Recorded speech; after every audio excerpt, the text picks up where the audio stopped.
Saint کے اندر جو سابق چیئرمین سینٹ جو ہیں قائد ایوان راجہ ظفر الحق جو تھے وہ مہمان خصوصی اس تقریب رونمائی کے اندر آئے. انہوں نے بھی وہ پوری کتاب پڑھ کے بہت شاندار الفاظ میں تاریخی ریمارکس دیے, اور تاریخی ریمارکس کے ساتھ انہوں نے کہا کہ یہ جو کتاب ہے یہ کسی ادارے کو لکھنی چاہیے تھی, لیکن یہ فرد واحد بہت بڑا کام کر گئے, اور بہت ساری معلومات اس میں, بہت اچھی معلومات جو ہیں راولپنڈی کے حوالے سے اس سے پہلے دیکھنے میں نہیں آئیں, پڑھنے میں نہیں آئیں, اور یہ بہت اچھی کتاب جو ہے انہوں نے کہا کہ یقین ہے مجھے کہ آئندہ مستقبل میں ریفرنس بک کے طور پہ استعمال کی جائے گی. اچھا, اور اس کتاب کی ایک خاصیت یہ بھی ہے کہ جو بیرون ممالک لوگ ہیں وہ اگر پنڈی کی سیاحت کے لیے آنا چاہتے ہیں تو ان کے لیے بڑی معلوماتی کتاب ہے کہ وہ پنڈی کے بارے میں پڑھ کے اگر یہاں پہ آئیں گے اور یہاں پہ آ کے ان مقامات کی تفریق کے لیے وہاں پہ جائیں گے تو ان کا مزہ اور زیادہ دوبالا ہو جائے گا. پھر تاریخی اہمیت کے جتنے واقعات ہیں, جیسے پہلے جو وزیر اعظم لیاقت علی خان کا قتل ہے لیاقت باغ کے اندر, اور اس کے بعد محترمہ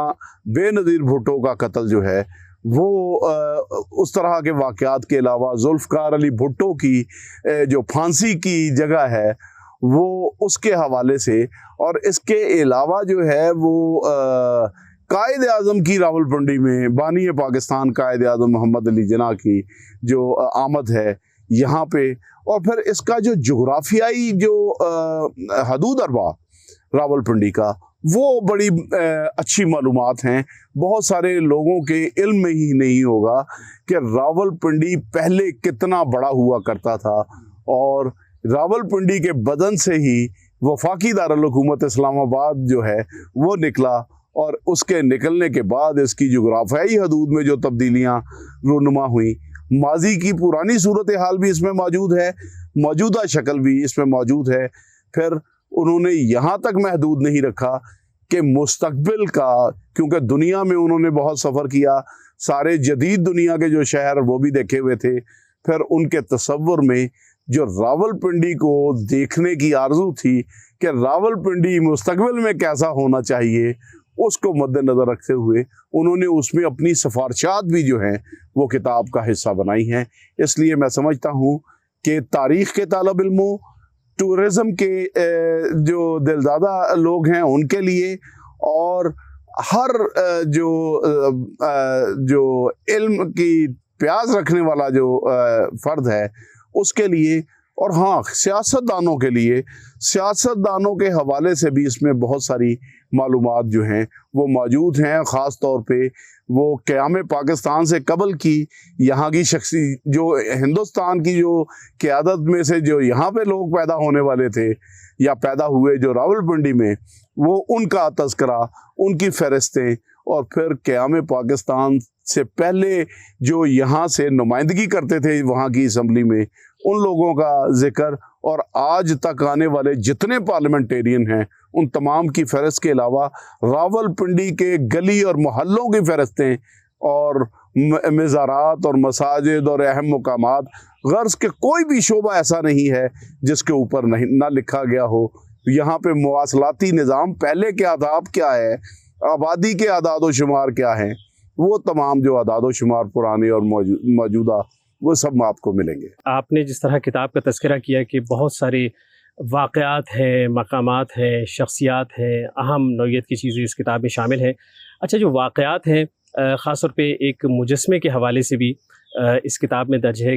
وہ مجسمہ کس کا ہے اور اس کا تاریخی پس منظر, اس کی اہمیت کیا ہے؟ یہ آپ نے بڑا اچھا اور منفرد جو ہے وہ سوال کیا, اور مجسمے کے حوالے سے یہ ہے کہ یہ مجسمہ جو ہے وہ ملکہ وکٹوریہ کا مجسمہ ہے, جو قیام پاکستان یعنی کہ تقسیم ہند سے قبل جو ہے وہ راولپنڈی کے مال روڈ کے اوپر, جہاں پہ ہمارا GHQ ہے مال روڈ پہ, وہاں پہ قریب وہاں پہ لگا ہوا ہوتا تھا. قیام پاکستان کے بعد جو ہے وہ مجسمہ جو ہے وہ مختلف وجوہات کی بنیاد کے اوپر جو ہے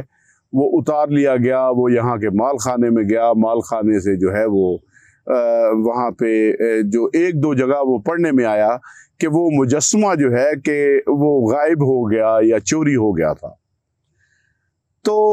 اس دوران بھائی نے جو تحقیق کر کے یہ بات کی، تو ہم اکثر جو ہے چھٹی والے دن بیٹھ کے مشاورت کرتے تھے۔ تو ایک دن انہوں نے مجھ سے اس کا تذکرہ کیا کہ یار یہ بھی مجسمہ جو ہے اس کا تذکرہ آیا ہے، میں یہ بھی شامل کرنا چاہ رہا ہوں اس پہ تمہارا جو ہے نقطہ نظر کیا ہے؟ تو میں نے کہا جی میں نے ساری عمر زندگی میں رپورٹنگ کی ہے، میں آپ سے یہ ساری چیزیں پڑھ کے میں آپ سے دو سوال کرنا چاہوں گا، کیونکہ ہم نے بنیادی طور پہ یہ فیصلہ کیا تھا کہ اس کتاب میں نئی معلومات ہم نے قاری کو دینی ہیں، جو پہلے سے چھپی ہوئی چیزیں ہیں صرف اس کے اوپر اکتفا نہیں کرنا۔ تو اگر ہم یہی انفارمیشن دے دیں گے تو وہیں پہ ہم رک جائیں گے، ہم نے اس سے آگے جا کے کوئی چیز دینی ہے۔ انہوں نے کہا جی سوال پوچھیں۔ تو میں نے سوال یہ کیا کہ سب سے پہلی بات کہ اگر مجسمہ چوری ہوا تو کوئی ایف آئی آر کٹی ہوگی، اور اگر کوئی ایف آئی آر کٹی ہوگی تو کہیں پہ کوئی تفتیش ہوئی ہوگی، ہمیں وہ ایف آئی آر آپ کو علم میں ہے؟ انہوں نے کہا لا علمی کا اظہار کیا کہ نہیں، ایسی کوئی بات میرے علم میں نہیں آ رہی، میں نے بہت چھان پٹک کی، دیکھا اس سے آگے کوئی معلومات نہیں مل رہی۔ تو ہم نے یہ فیصلہ کیا کہ اس کے اوپر جو ہے وہ مزید تحقیق کی جائے گی، اور مزید تحقیق کے اندر 7-8 ماہ سے زائد کی جو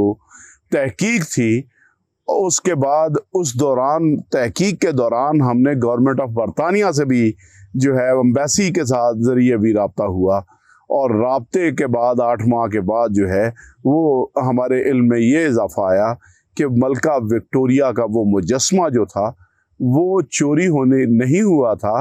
بلکہ وہ گورنمنٹ آف برطانیہ نے حکومت پاکستان سے واپس لے لیا تھا۔ وہ واپس لیا، اور واپس جب لیا گیا تو وہ اس مجسمے کا جو ایک بازو تھا وہ ٹوٹا ہوا تھا۔ تو انہوں نے جس کمپنی سے یہ مجسمہ بنوایا تھا وہ مجسمہ واپس اس کمپنی کو بھجوایا، برطانیہ گیا، برطانیہ میں اس کمپنی نے اس مجسمے کو دوبارہ ریپیئر کیا، ریپیئر کرنے کے بعد وہ مجسمہ پھر واپس پاکستان آیا، اور پاکستان واپس بھجوائے جانے کے بعد وہ مجسمہ آج بھی جو ہے وہ برطانیہ ایمبیسی اسلام آباد کے اندر جو ہے وہ لگا ہوا ہے، اور اس برطانیہ ایمبیسی کے اندر جو مجسمہ لگا ہوا ہے اس میں بڑے بھائی میرے جو مصنف ہیں اس کتاب کے، ایم جاوید اقبال، ان کی اور میری اس مجسمے کے سامنے تصویر جو ہے وہ ہم نے ٹائٹل کا حصہ بھی اس کو بنایا ہے۔ ذکر کیا تاریخ کا، جی۔ ایسے جہاں ہم تاریخ کی بات کرتے ہیں تو اس میں عجائب گھروں کی بڑی اہمیت ہے، کیونکہ وہاں ہمیں تاریخی اشیاء دیکھنے کو ملتی ہیں۔ تو یہ خطہ جو تاریخی اہمیت کا حامل ہے اور کئی مذاہب کی بھی آماجگاہ رہا، جس میں کہ ہندو کمیونٹی سے تعلق رکھنے والے